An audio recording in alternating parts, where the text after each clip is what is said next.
Hello dear students, good morning and welcome to today's online lecture. Well, today I am going to talk about a very important problem, that is the problem faced by Pakistani learners in learning English. So, before we move any further, let us have a look at the outline of today's lecture. Well, today I will be looking at the learning difficulties for English as a second language and English as a foreign language learners, and then we'll survey the teaching of English in Pakistan. After that, we'll move on directly to talk about difficulties in speaking and listening English. And this will naturally bring us to some features of connected speech, especially assimilation, weak forms and contraction. And in today's lecture, I will also be talking about stress and intonation. And I will conclude today's talk by trying to find out certain solutions to the problems. So, learning a foreign or a second language is a lengthy and complex process, and it involves knowledge of several things such as grammar, vocabulary, culture and pronunciation, among others. And oral communication is considered more difficult than writing, primarily due to its spontaneity and fleeting nature. And all over the world, there are many learners who can read and write in a foreign language, but find it a challenging task to orally communicate in that. And this is very natural. And now, why this happens so? And there are certain difficulties which are faced by second and foreign language learners. And these problems are mainly due to two factors. One is the wrong teaching methodology and the other is mother tongue interference. Now, Pakistani learners are no exception. Pakistani learners also face tremendous difficulties due to the aforementioned factors, that is the wrong teaching methodology or mother tongue interference. So, if we survey the teaching of English in Pakistan, then we will see that there is a lot of emphasis on reading and writing skills, and speaking and listening are totally ignored. And moreover, it is very surprising that there is no chunk to test the speaking, and the result is both listening and speaking skills are totally ignored. And this is the scenario in most government schools. The classrooms are overcrowded and the teacher-student ratio in some classes is 1 to 100. It means there is one teacher for every 100 students. And then to further complicate the issue, there is rote memorization. Students are memorizing letters, stories and essays that are there every year in the examination. So, they know full well that if they memorize these letters, stories and essays, they will be able to get through the exam. And another very big problem that complicate the situation is there are literature oriented books and they are outdated. These literature oriented books, they are based on classics and their primary aim is to familiarize the students with literature and not language. And then the teaching methodologies that are being used in the classrooms, they are outdated, and most of the time grammar translation method is being used. So, you cannot teach to train your students become fluent language learners, become fluent language speakers if you use an outdated teaching methodology such as grammar translation or commonly known as GTM method. Now, another thing is most of the classes are teacher centered, where teacher is the center of attraction and everything is revolving around the teacher. Teacher is thought to be the sole knowledge giver. Teacher comes into the classroom, he or she delivers the lecture and the students listen to him or her and pen down each and every word which he tells. And now who the teacher is, the teacher in most cases is poorly qualified, and he himself or herself is the product of outdated teaching methodology, that is grammar teaching method. He or she has very little command over spoken English. So how the person who has got very little command over spoken English be able to teach spoken English to the students, to the learners? So the learners who are already demotivated, they do not learn anything. Their difficulties are compounded many times. And again, to further complicate the issues, there are examinations. The pressure of exam is there, and exam system encourage only rote learning. Students and teachers both know that the same questions will be there. So what they do is they only try to memorize things. They do not try to learn English. They do not try to write down in English. They do not try to speak English, and there is only a rat race for marks. And moreover, English is taught as a subject in Pakistani classrooms, not as a language. Teachers teach about English and not English, and the result is learners learn about English and not English. If you ask them a question about adjective or adverb or another part of speech, they will be able to tell the definition. They will be able to find out, adjective and adverb from a sentence or a paragraph, but they will not be able to speak English correctly. They may at best be able to write a disjointed piece of writing, but when it comes to speaking, they are a total failure. And those very handful lucky ones who can communicate orally speak in an unnatural way and also face difficulties in talking to native speakers. They cannot convey their message and they cannot understand the native speakers. And when they speak, most of them speak in an unnatural and artificial way. And here I would like to remind my viewers that I am talking about the difficulties faced by Pakistani speakers in speaking and listening English primarily. So why Pakistani learners face so many problems? So there are certain things inherent in English language which further complicate the issues. And one big problem is that there are 26 alphabets but 44 sounds in English. There is no one-on-one relationship between English spellings and pronunciation. We know the word cup, cup, and there is a word ceiling, ceiling. Why the word is pronounced as cup and why the word is pronounced as ceiling, not keeling? So another problem related to English is that English people speak so fast is a complaint I often hear from my students, and often from those at an advanced level where ignorance of the vocabulary is not the reason for their lack of comprehension. When students see a spoken sentence in its written form, they have no trouble comprehending. Why this happens? The reason, it seems, is that speech is a continuous stream of sounds without clear-cut boundaries between each verse. In spoken discourse, we adapt our pronunciation to our audience and articulate with maximal economy of movement rather than maximal clarity. Thus, certain words are lost and certain phonemes linked together as we attempt to get our message across. Now, Underhill defines connected speech as a flow of sounds which are modified by a system of simplifications through which phonemes are connected, grouped and modified.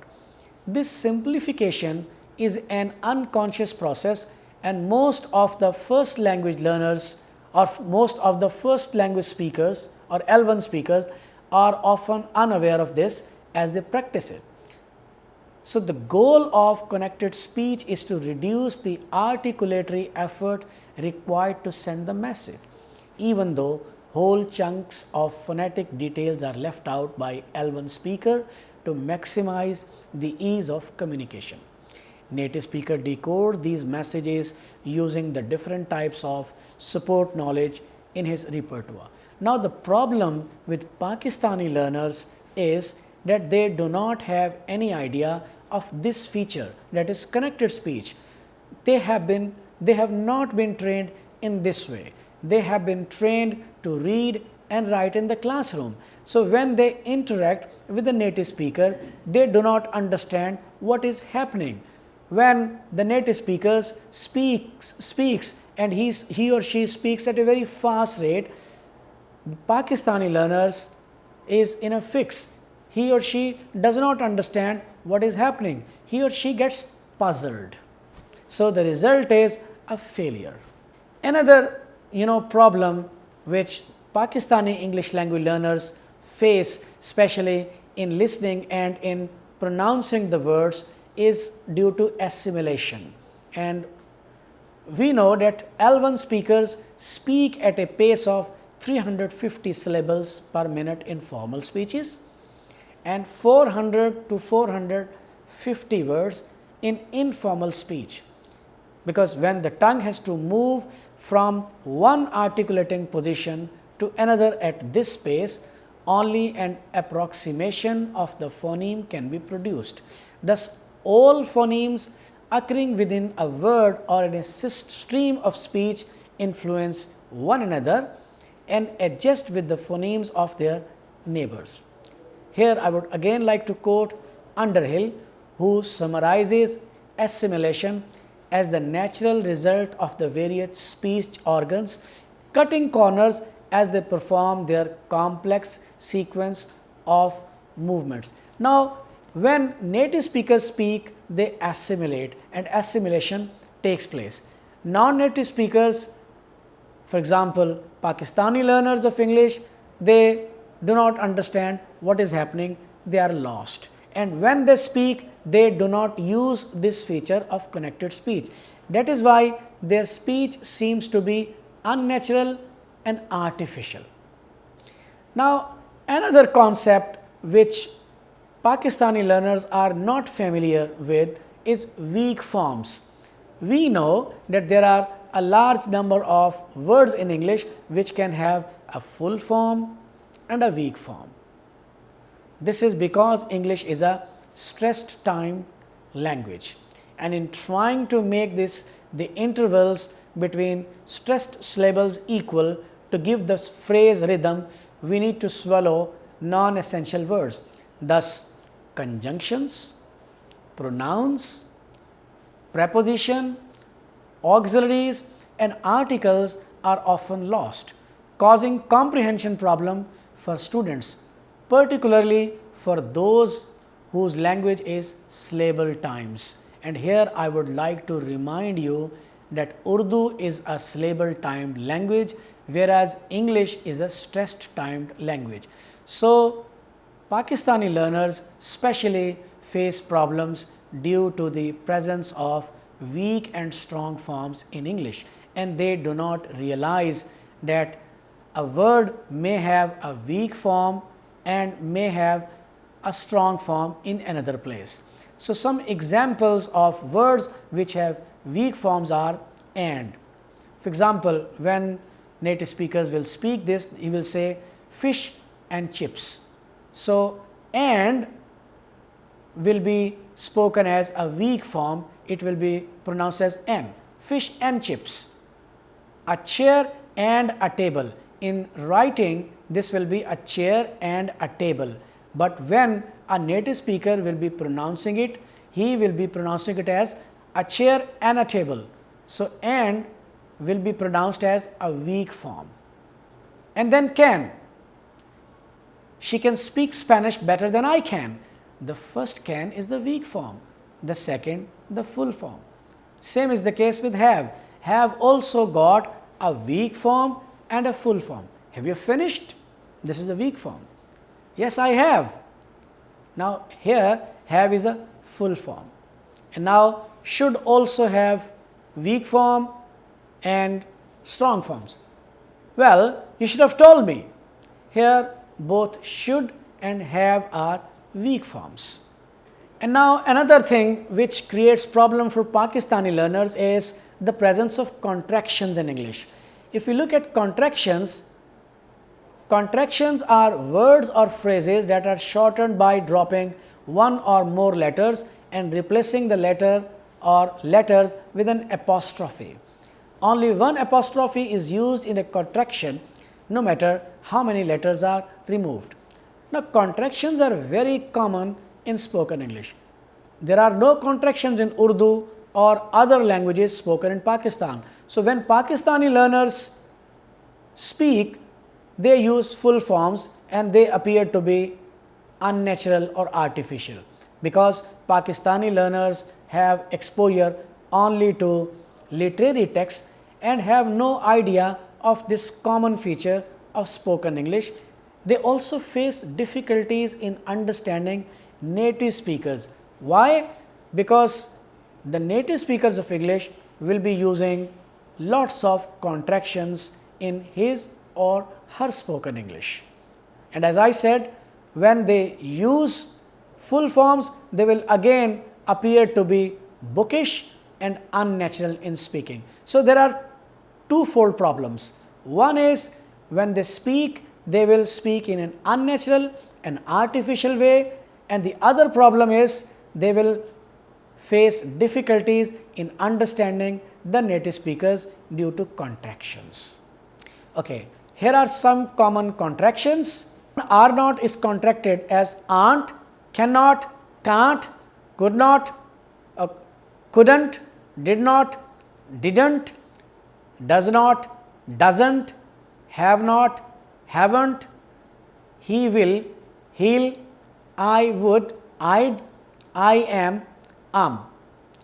So another thing which causes difficulties for Pakistani learners is stress. As I said earlier, English is a stress time language and Urdu is a syllable time language. Urdu learners face lots of difficulties in producing the correct stress, and they have no idea where to put stress. And one of the most important pronunciation points in English is stress. Wrong stress may result in difficulty in comprehension. I would like to give you an example of two words here. One is console. If the stress is on the first syllable, then it will be a noun. If the stress is on the second syllable, it will be a verb. For example, console, it's a syllable, the first syllable is stressed, and if I say console, the second syllable is stressed. Similarly, the word is combine. If I say combine, if the stress is on the first syllable, it will be a noun. If the stress is on the second syllable, the word will be a verb. So, this is an additional cause of difficulty for Pakistani learners of English, because as I discussed earlier on, Pakistani learners only have exposure to literary texts where the teacher is most of the time preoccupied in reading and writing in his Desi style. He does not have any idea about corrected speech or stress or any of the common features of English. That is why students have lots of difficulties. And then there is the problem of intonation. Rise and fall in the pitch or voice is called intonation.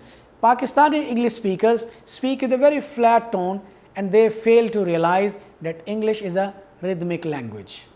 Now, I have talked about problems, this problem, that problem. So, let us very quickly try to see the solutions. Is there any solution? So, there are a few things which can possibly be done to solve this problem. The one is that students should be exposed to authentic spoken resources, whereby they will be learning features of spoken English such as connected speech or contractions or other things. And then teachers should be given training in spoken English, the class size should be reduced, and new textbooks should be written with the focus to teach language, teach English in this case, and not about language.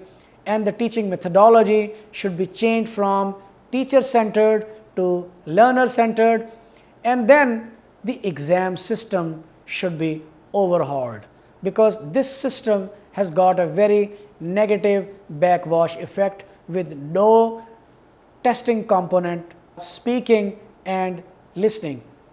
So long as there will be no test of speaking and listening in the exam, there will be no teaching of listening and speaking in the classroom.